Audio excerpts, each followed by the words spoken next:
दिगंबर साधु संयम की रक्षा हेतु शरीर की स्थिति के लिए दिन में एक बार 46 दोष, 14 मल दोष और 32 अंतरायों को टालकर आगम के अनुकूल आहार ग्रहण करते हैं। इसी को पिंड शुद्धि या आहार शुद्धि कहते हैं। द्रव्य से प्रासुक आहार भी यदि मुनि के लिए बनाया गया है तो वह अशुद्ध है, इसलिए ज्ञात कर ऐसा आहार मुनि नहीं लेते हैं। अर्थात गृहस्थ अपना कर्तव्य समझकर शुद्ध भोजन बनाकर साधु को आहार देते हैं, तब मुनि अपने रत्नत्रय की सिद्धि कर लेते हैं और श्रावक दान के फल स्वर्ग मोक्ष को सिद्ध कर लेते हैं। मल दोष के नाम जिनसे छू जाने पर, मिल जाने पर आहार ग्रहण करने के योग्य न रहे उसे मल कहते हैं और मल के दोष को मलदोष कहते हैं। ये 14 प्रकार के होते हैं। 1 पूय पीव, 2 रुधिर, 3 मांस, 4 हड्डी, 5 चर्म, 6 नख, 7 केश, 8 मृत विकलत्रय जीव, 9 कंद, 10 बीज, 11 मूल, 12 फल, 13 कण, 14 कुंड। नख मनुष्य एवं तिर्यंचों के हाथ पैर की अंगुली के अग्रभाग। रोम मनुष्य और तिर्यंचों के बाल।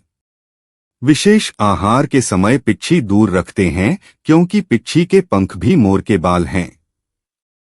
आहार सामग्री हाथ में लेकर आहार देने वालों को पिच्छी का स्पर्श करने से वह आहार सामग्री अशुद्ध मानी जाती है। मृत विकलत्रय द्विंद्रिय, त्रिंद्रिय, चतुरिंद्रिय जीवों के शरीर अर्थात मृत लट, चिवटी, मक्खी आदि तथा बाल यदि आहार में आ जावें तो आहार छोड़ देना होता है। हड्डी अस्थिकंकाल अर्थात हड्डी। कुंड भीतर कच्चा व बाहर पक्का ऐसा चावल आदि। कण जौ, गेहूं आदि के बाहर का अवयव छिलका। पीप पक्व रक्त का नाम पीप। चर्म शरीर की प्रथम धातु है। रुधिर यह शरीर की द्वितीय धातु है। मांस रुधिर का आधार, मांस यह तृतीय धातु है। बीज उगने योग्य अवयव अर्थात गेहूं, चने आदि। फल बेर आदि तुच्छ फल। कंद जमीन में नीचे उत्पन्न होने वाले अंकुर की उत्पत्ति के कारणभूत अथवा सूरण वगैरह। मूल पिप्पल, मूली, अदरक आदि जड़। इनमें कुछ तो महामल हैं और कोई अल्पमल हैं। कोई महादोष हैं और कोई अल्प दोष हैं। उक्त 14 मलों में से पीव, रुधिर, मांस, हड्डी और चर्म ये महादोष है। इनसे संसक्त आहार जब प्रतीत हो तब आहार तो छोड़ ही देवे और विधिवत प्रायश्चित भी ग्रहण करे। आहार में न खा जाने पर आहार छोड़ देना होता है और किचित प्रायश्चित भी ग्रहण करना होता है।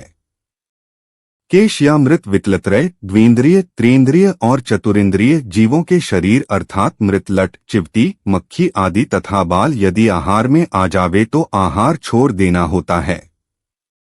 यदि बंद, बीज, मूल, फल, कण और इनसे संस्पृष्ट आहार हो तो इन्हें निकालकर दूर कर देवे। यदि इन्हें न निकाल सकें तो उस आहार छोड़ देना चाहिए।